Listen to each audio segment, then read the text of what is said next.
And moments like this speaks to the truth that, extreme poverty was my first experience of the world. Welcome to Teaching While Queer, where we are providing queer folks working in education with a community to feel less alone and unload the burden of identity politics so you can work and live as your authentic self. I'm your host, Brian Stanton. My pronouns are he, they. I am a theater pedagogue and educator in New York City, and I am so pleased to have you here. Please enjoy Teaching While Queer. Through our conversation today, you will discover how to utilize your lived experiences to enhance your teaching and creative practices, learn practical strategies for confronting and addressing anti-queer behavior, and gain insights into how authenticity and self-actualization can transform your role as an educator. Hey, Wilfred, how are you doing this morning? I am fine. Good morning to you, Brian. Good morning. Can you tell us a little bit about who you are? Yeah, happy to. My name is Wilfred Paloma, as you can see on the screen. Lovely. My pronouns are he, him, his. Who am I? Let's start. I am a brother. I am a proud son. I come from a strong line of female Filipinx folks. I was born in the Philippines. My experience is actually one, I came to America as a refugee, an immigrant refugee. Believe it or not, because of a volcano eruption. But that would take a whole nother episode to talk about. So that's a little bit about my cultural origin. I also like to, especially in moments like this, speak to the truth that extreme poverty was my first experience of the world. And that is root and something that I take with me into all the rooms. Talk about more as we go on. I've lived a lot of places, San Diego, up and down. I spent some time on the East Coast in the Wilton Manor area, Miami, South Beach, New York as well for a couple of years, and then in the Midwest in Minneapolis specifically for some time. So I've been bi-coastal. And then, as I explain it, the many hats that I wear, teaching while queer, love that. Several things. I look at my teaching, facilitation, my artist practice, all those things in separate buckets. And to be as succinct about it, in terms of teaching, I do a lot of K through 12 in residency teaching, a lot of what we would call like arts integration, pure or discrete arts work, and certainly enrichment work. Most recently, in the last 5 years, I've done much more exclusively in higher ed. I'm a full-time interdisciplinary faculty at the University of San Diego in the music and theater department. I'm also a lecturer. I teach 4 courses at SDSU, San Diego State University, and a course at San Diego City College. I'll talk more about what those are because I think they're germane to this conversation. Aside from that, I wear the hat of Director of Education and Community Engagement at Diversionary Theater, which is the third oldest LGBTQI+ center in theater in the nation. And then finally, I do a lot of production work, particularly in new work development within the realm of theater for social change, but very specific, youth-facing, youth-serving, youth participants in musical theater production. So I'm actually in pre-production for 2 shows in the fall, Willy Wonka Jr. and Alice in Wonderland Jr. So that's me. Gosh, it's so funny because I always say that I just do so much, and then just hearing you list that all off, I feel tired. That is definitely a vibe for those of us who are educators and theater makers. We just like constantly doing. You've already mentioned some, but what was life like for you as a queer student? So how do I want to start? Man, that's a big question. And I appreciate this question, Brian. I thank you for sending these questions ahead of time. And I really appreciate being able to sit on marinate because it's a lot to sit through. I often, depending on who I'm speaking to, lovingly say, certainly my high school years were right in the pre and then immediately post first iteration of Queer Eye for the Straight Guy. For sure. I knew. How did I know? Things like I wasn't interested in the stereotypical, what all the boys were called to do. I was really curious about these other things. And certainly I have 3 sisters, one of which is very close in age, about a year apart. And that classic sibling thing of, what is she doing? Oh, she played the clarinet. And I followed suit and was like, oh, music. Okay, great. Played the violin. And my friendships. I was attracted to people who, now looking back, were really just fearless. People who had a sense of self at 6, 7 years old that were just like, hey, what's up? What I could tell you, what I was not attracted to was this kind of toxic feeling of patriarchy. I'll even say that. How did I know what that was? Filipinx culture it's very much these male, that binary. It's very clear there. And it certainly comes with prescribed role, duties, etc. One of which is head of the household, the man, right? Kind of what you would expect. And then the woman, the wife, the spouse is at home. What does that entail? All the things that you would think, right? But it goes deeper than that.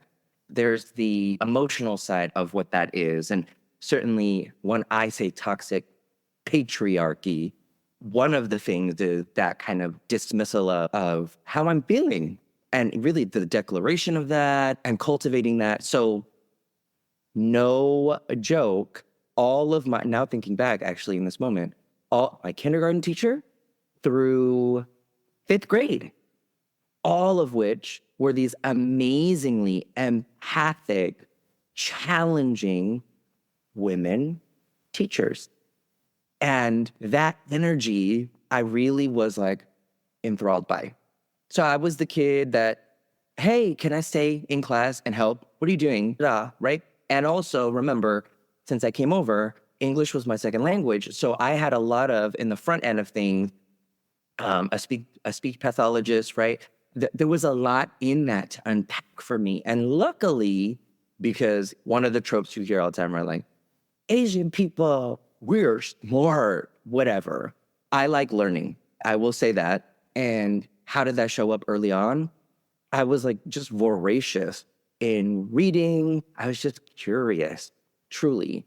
And so being a queer student early on to me meant I did not feel at home in these typical lane, the athletics people excel in, right? You name it. Where I did start to find agency and a little bit of myself was the governance aspects. Of course, later on, moving out of elementary school into middle school, I found myself in associated student body. And what was I attracted to? The commissioner of activities. Why? Looking back, I've always been interested in how people engage each other. And I always laugh about it because then in high school, I was also class president. So what did that mean as the commissioner of activities and class president? I literally planned all of the dances. So you would think, oh, that's another kind of trope. But if we just strip that away, what I feel like I was trying to do really was be a person, an arbiter of those spaces in a way that I could call forward. I knew I wasn't alone, but I was the only one out for a very long time. And kind of to bring it full circle until that critical juncture of queer eye for the straight guy. And then all of a sudden it was cool. It's cool. And out of the woodwork. So, and that's how it felt for a very long time. I'm skipping over the ennui of the ridicule and the teasing and the things, because that is absolutely, that's a thing. But I think what is more important for me to say is, what were the things that happened inside of that allowed me to get to now where I am? How do you think that those experiences inform your work in education?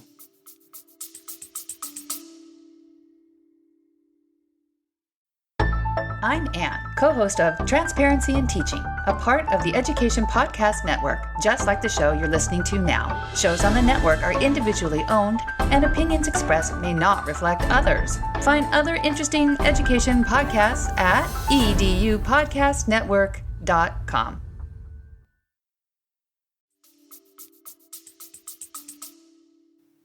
Oh my gosh. It quite literally informs every aspect.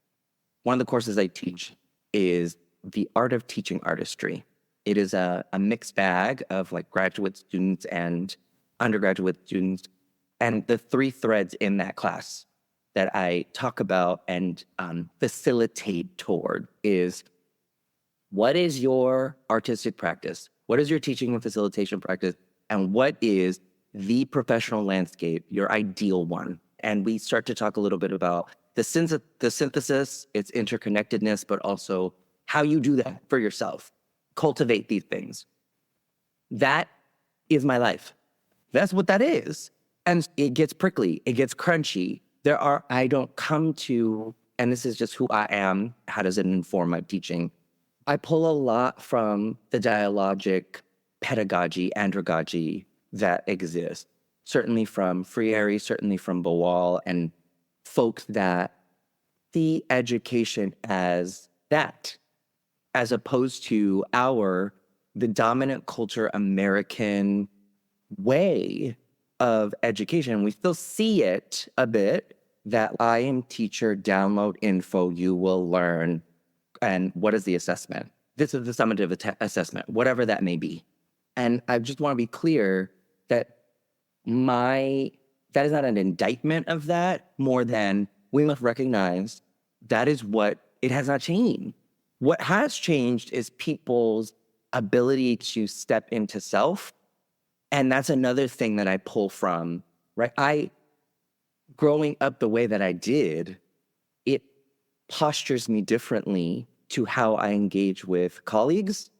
It postures me differently to how I call forth and the possibilities of, and I talk about this all the time, my sensibilities as a human being, my training as an artist, and then my experience both as a teacher, it comes together in ways that inform the very granular decision-making, the more kind of macro, certainly course design.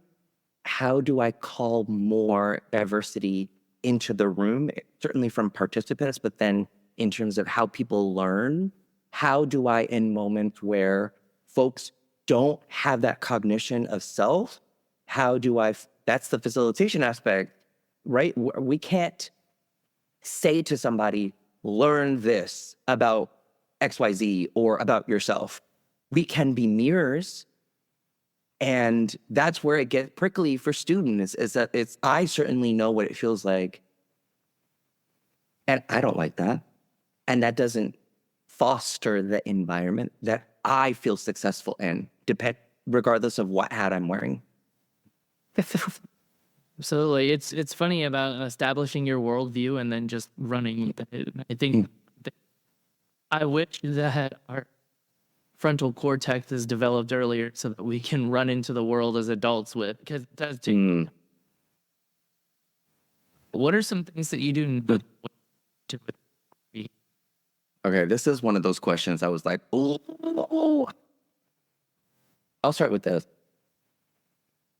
When I'm at work, I am now in a place at 35 years old that I can say every single thing that I put my time, myself into, I care deeply about.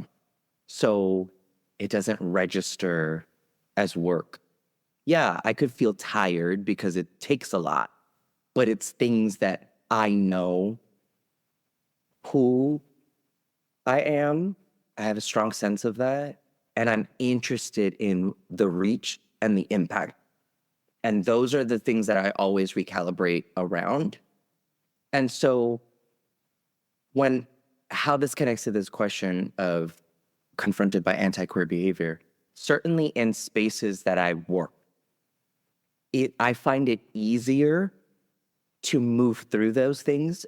Maybe a better way to say is I feel equipped to do that in those spaces because I can rely on, and I know this about myself now, I feel more empowered and equipped to step forward in those moments and have dialogue, whatever that may be. And I can give more examples here, but because it's not just, I'm this gay man. I am this gay man who has a modicum of authority, a hat that I wear that is very, right? You can't strip that part away from me because I've worked to that. And in the same way that this other person has. So often, I feel this anti-queer behavior is a dismissal, it is an erasure, it is a, you name it. It is an equivocation, a false equivocation, right? And often I find that it ascribes itself to a hierarchy that I personally take issue with. If all of those things are true, then I must know that. And in a professional setting, in a work setting, I know how to speak to that very clearly, right? And I try my best not to take that personally, even though it absolutely feels personal. Because I'm just going to say it. Why do we not see that in this body, we accept them for who they are, period? And how does that show up?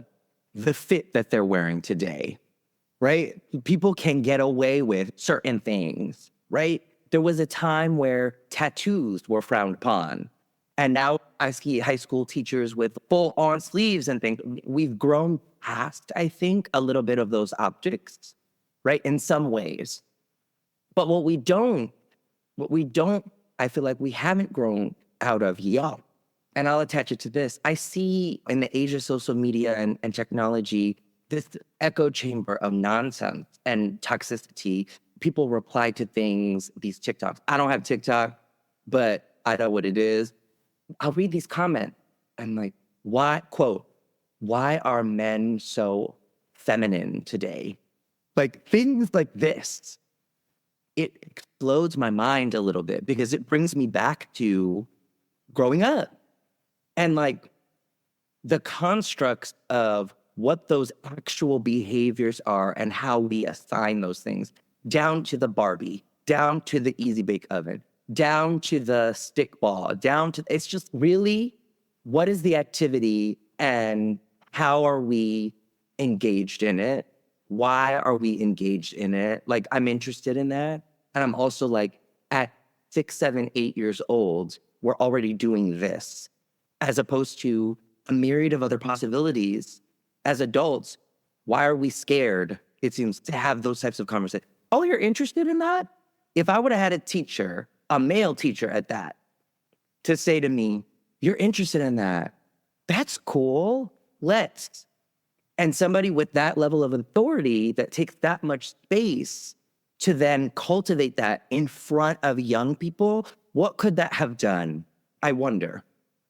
So in a professional space, that's what I do. That's what I try to do. And name those things point blank, especially with students. And I will say this younger generation, the like 18 to 24, they're not having it. They are not having it. And I'm like, whoa, it's actually, right? It's actually my generation, older generation colleagues that have been in positions of power, certainly in higher ed forever, that have no incentive to interrogate and examine self. That's an obstacle, whether we want to call that structural or whatever. Now, this is a big question, so forgive me for taking a lot of air here, but the other part of that is out in the real world, I feel hard. It is difficult. Why? Because there is a disconnect in my experience. We have worked, and I say we, broad we, capital We, LGBTQIA+ community has worked, elders have worked fiercely to conquer and establish key, essential, vital spaces. And we know that.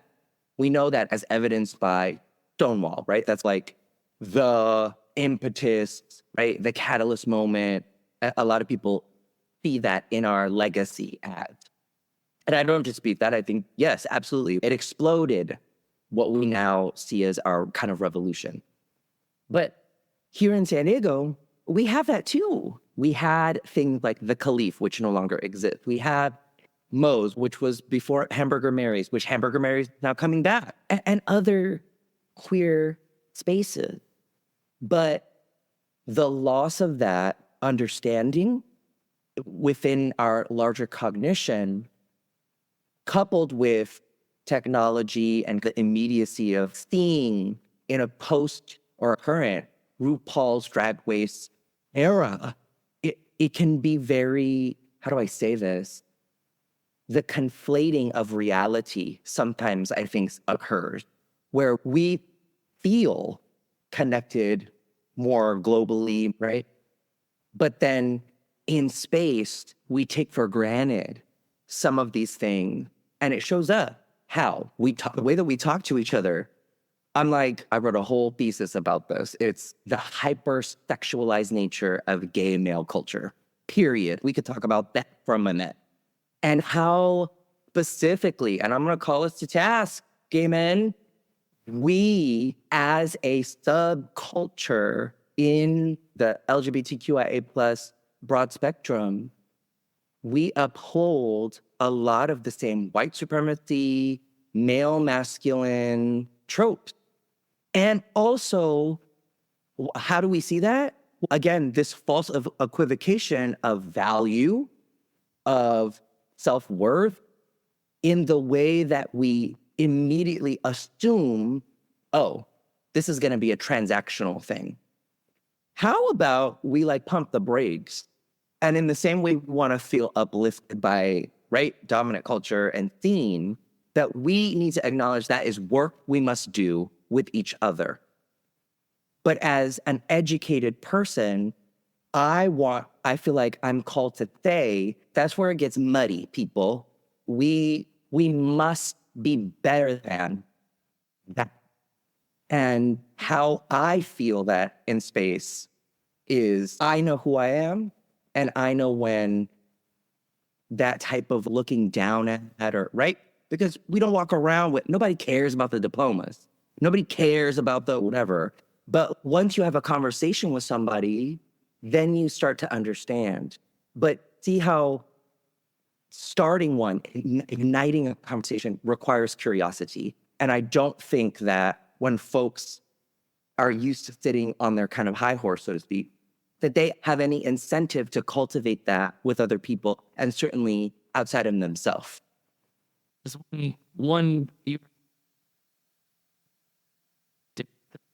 I stand up for anti-queer behavior because just me, I'm just this one gay person, but there's a whole community behind. In token, when you're talking positivity and body positivity within the gay male community, body positivity and positivity that the gay male community is still struggling. Witness someone having with other people and be touching other people, but then as soon as someone touches them, and therefore you not do that same thing to other people because you need to respect people's history. Something that I'm really hoping that we can get across to the younger generation. 13, 14, 15-year-olds right now, we're in isolation during 4th, 5th grade, and they keeping their. And I think that consent thing in the curriculum, starting early, no more go give your creepy uncle a hug if you don't feel like doing it. No more you have to let people touch your body as a kid because you're a kid. Really allowing children to own their bodies and give them that space is going to create a cultural shift for adults later on. Yeah, I agree with you. And one of the dimensions of one of the other classes I teach is a theater for young audiences class, which is a lot of liberal arts facing students. And I actually use the phrase a consent-based environment, a consent-based learning environment, learning ecosystem, and what that means inside of, what does that sound like inside of collaboration? I think a lot of the work that's happening in the training and relevant. And I look forward to see, I'm not going to be the person, but someone needs to take this curriculum and just put it into professional for all teachers. Know how to train people to interact together appropriately. That's going to pre-K teachers, elementary all the way through high school. If we can start building this curriculum, it will actively, because a lot of what we're dealing with, working in systems, use the tools of the oppressor, which is what we're seeing with the gay male community, by using the tools of oppression, release bonds of oppression in order to be able to. Exactly. A little bit about showing up authentically at work. New education and their concern. This is a great question. I want to actually speak to examples because I can. And broad spectrum advice, yes, is, I think, lovely. But as I mentioned, I continue to do a lot of K through 12 facing. So I call all of that youth facing or teen, certainly in a sub-bracket of that. And teachers that interface with those age groups. And here in San Diego, there are many different school districts, as you probably know, Brian. And I've been in all of them.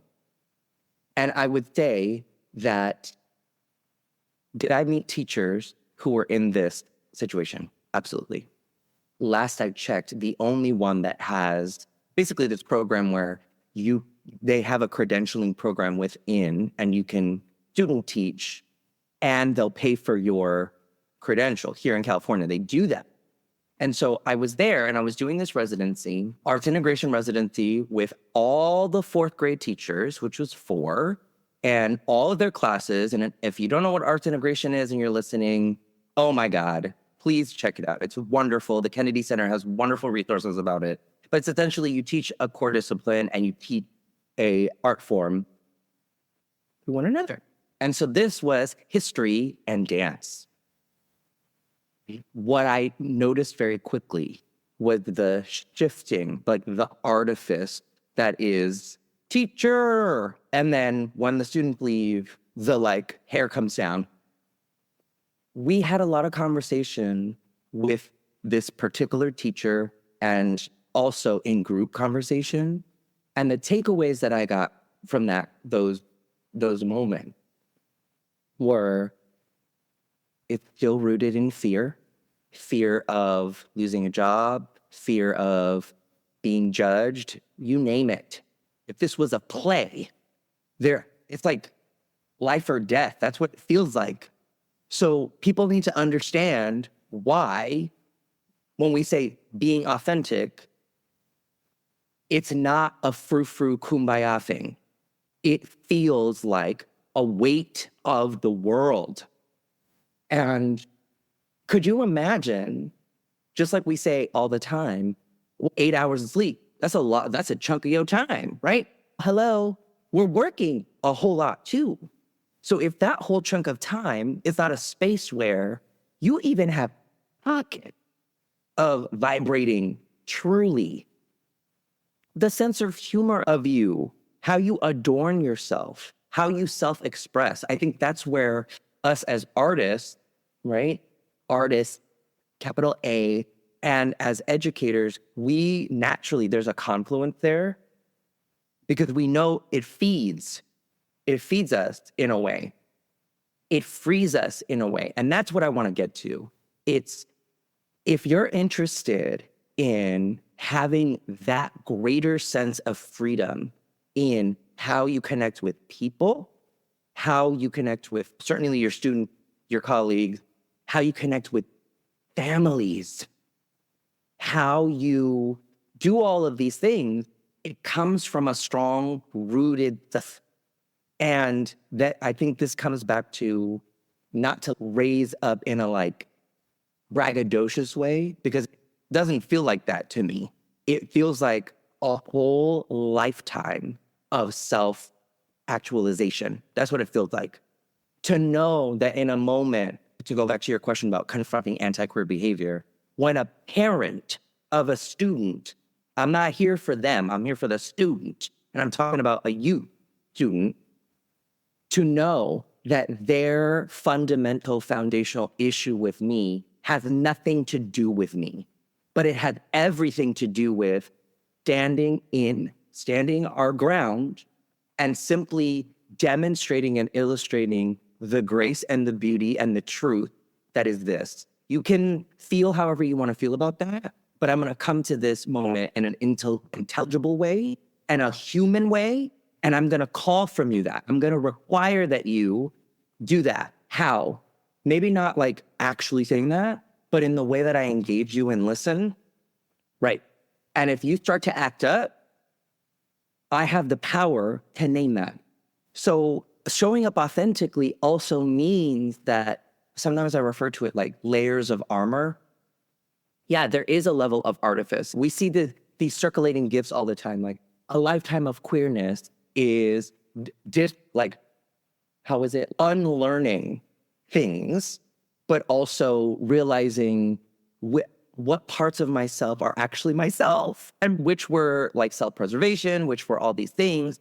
And one could argue that there's shades of that, regardless of LGBTQI plus people. Absolutely, we know what that is. I'm sure that if we look at other minoritized parts of identity, that is there too, right? And I also want to say that's part of what makes conversation around personhood very difficult, is that it's intersectional. People don't understand that shit. Pardon my French, but it is that. So anyway, just to say, authenticity to me is all of that. And knowing, maybe this is the last thing I'll say, that often I find the most effective and one of the most powerful things we can do is declare it for ourselves in a moment. And I'm not saying declare your queerness. I'm saying to declare who you are. This is who I am. This is how I work. This is how I collaborate. This is how I speak to people. And name it. And if we're talking about conflict transformation, right? Whether that conflict is rooted, again, in some falsehood is one thing. But if we as educators and teachers are interested in building a better society, that's part of our work. But it also takes an immense amount of reservoir that sometimes, Brian, I'll just be 100 with you. Some days I don't have it. And those are the days where I have to dig really deep and self-care. Especially if you hold a banner and it's so has intersecting view the Filipino queer teacher campus. You've got two banners that you're holding, and those banners get very heavy, and you really do have to take care of yourself. Frustrating because self-care is such a word that like it makes your eye twitch when you hear it. But it's not about the scented candle or going to get a latte. It's about whatever you need to do. For me, sometimes vacuuming the house with my headphones on and singing Broadway, like little things to refill your. This is one of the things. How to self-love. Okay, I'm going to read this. How to self-love, self-care, right? Work out, eat healthy, practice virtue, defend values, seek challenges, speak truth, accept responsibility. Self-love is earned, not wished. It is a practice. And that is, to your point, is different for everyone in any given moment.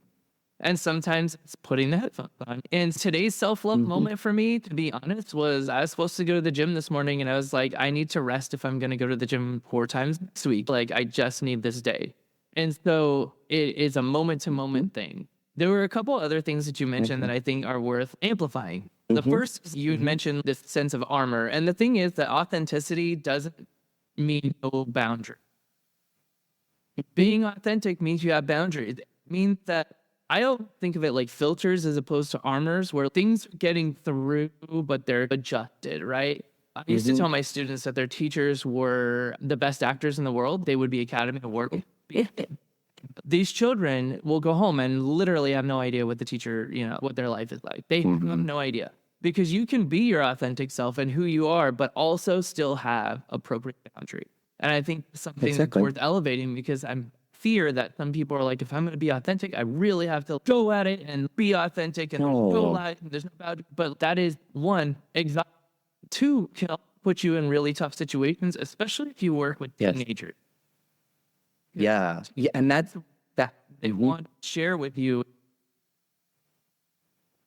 I'm glad that you pulled this out, because what I will say, and this has happened, I've taught that specific class, and I do a lot of professional development workshops around facilitating.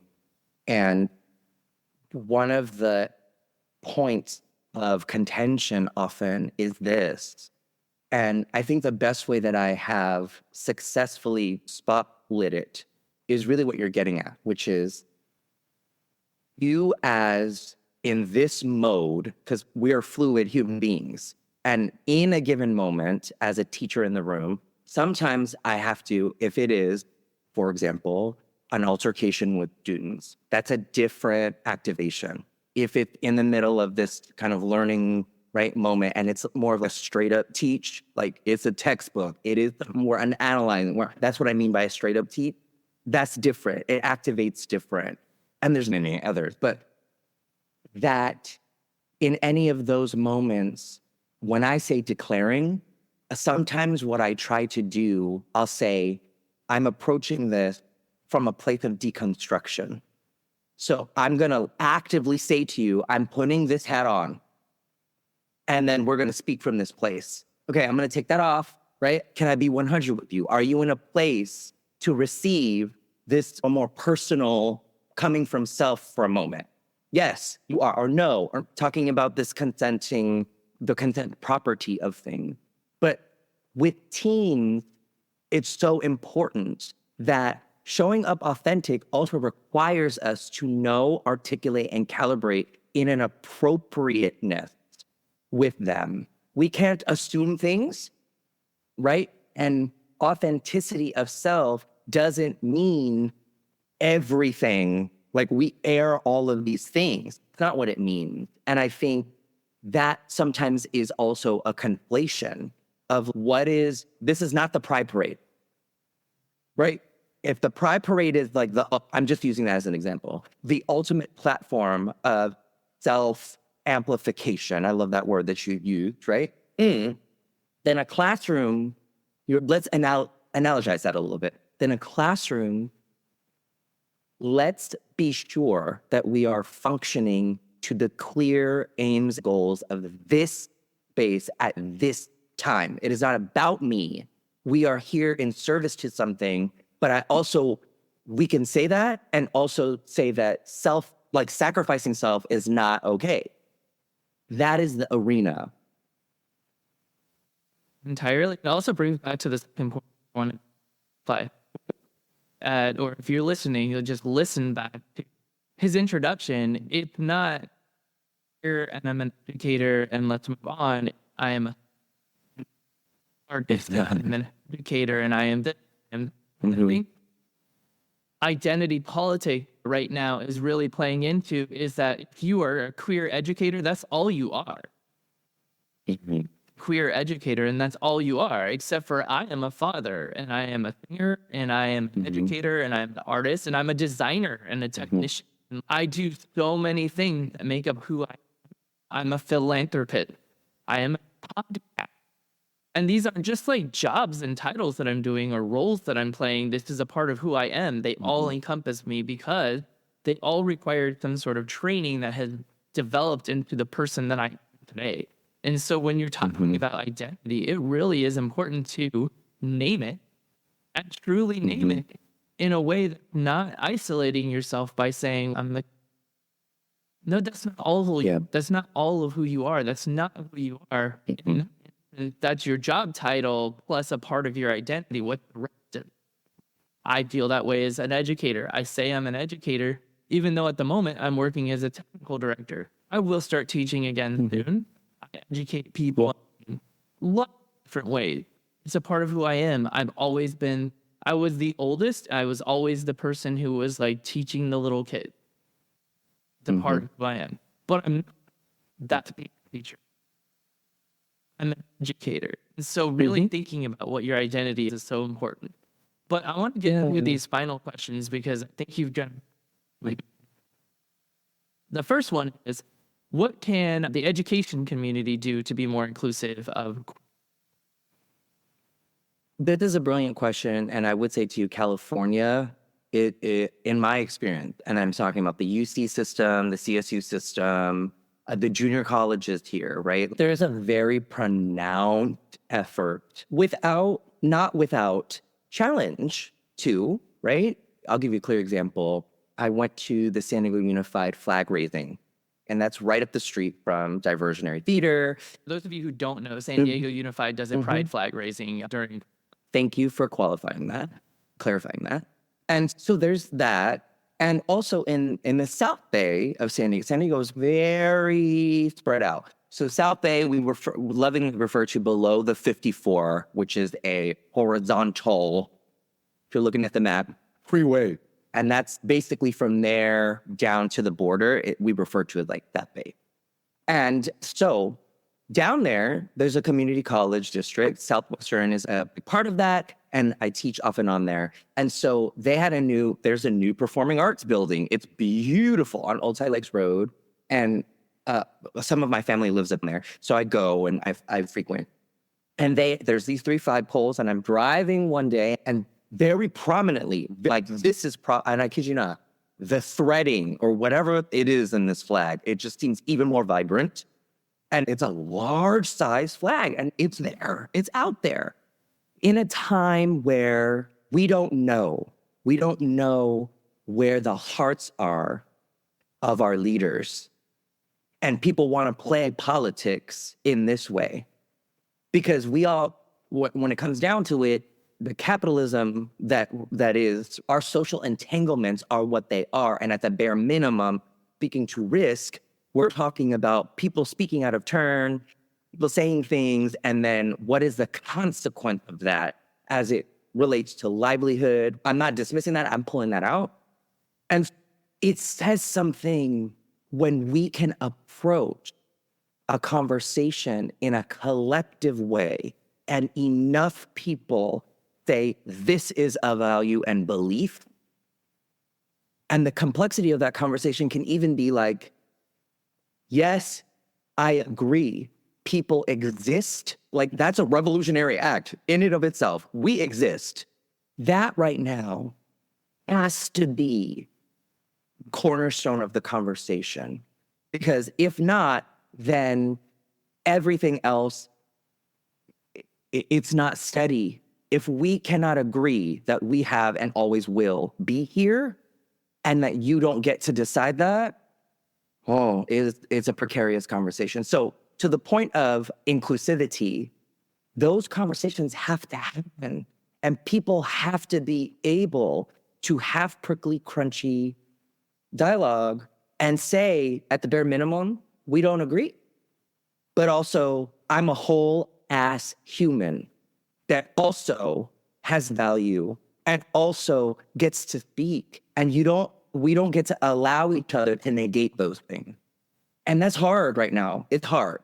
But I would also say about educational community, there's a lot, especially in the K through 12 realm here, East County, South Bay County, where I'm going to use this term because it reached my ears, even though I personally have not connected with these organizations, these more radicalized religious organizations stirring the pot and saying things that are, time-tested kind of buzz phrases, right? Like the grooming thing with drag queens, and also calling into question our abilities in classroom to, again, goes back to that appropriateness thing, I feel. So I would say that in order for us and educational communities to be inclusive, it requires our leaders to be very crystal and clear about what our values and beliefs are. If you can hire me and have a performance appraisal and have feedback and see the good, the impact of what I can do, regardless of the chutes and ladders, candy cane, sugar plum fairy, whatever nonsense, I'm being tongue-in-cheek about it, but then it's important for you to say that. You must say that, leaders, and hold that space for us and call people to task in that way. Because then it's not a question of our value as it relates to the job. Then we can really focus on the fact that, oh, you're just uncomfortable, or we have to get to that place. And in the workplace, it's harder because we're not there we're there of service. But the step back that we must see is if we're interested in a society where we're not negating ourselves, and I'm saying broad spectrum, everyone, that we can come to it wholeheartedly, then it requires this other work. So please, that's all I will say. And I bet every one of us who was a teacher of the year for their school or school district was then harassed for being gay. I think that we all agree with that, because the allies, the administrators, they all need to speak up, and they need to remind people that's just one element of our identity, that we're also a fantastic teacher and that we are caring and that we are putting these children first in a lot of situations. I think that it's so ridiculous that administrators are so afraid to speak up and say, what matter? What does it matter who they love? What does it matter what their gender identity is? They're doing their job and they're kicking ass at it. That's important to say too, because if we could, in this last little bit, hearken back to, and our society, there are many mirrors of this. If we look at don't ask, don't tell as a policy, what was that? We're going to not talk about it. And look what that did.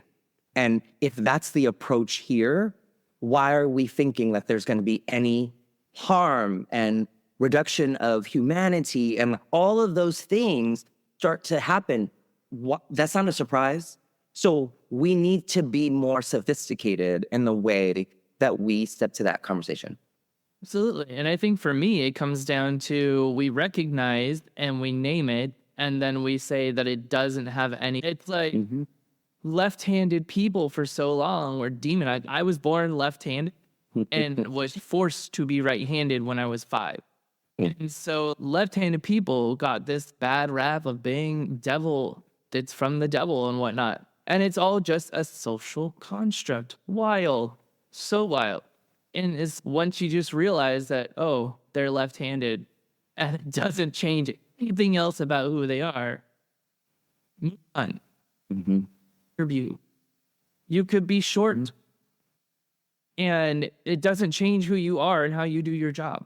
You know, whatever whatever attributes make up who you are as a person, they don't necessarily have a bearing on how you do your job. If you do your job well, move on. To wrap up today's episode, we have a question from one of our listeners.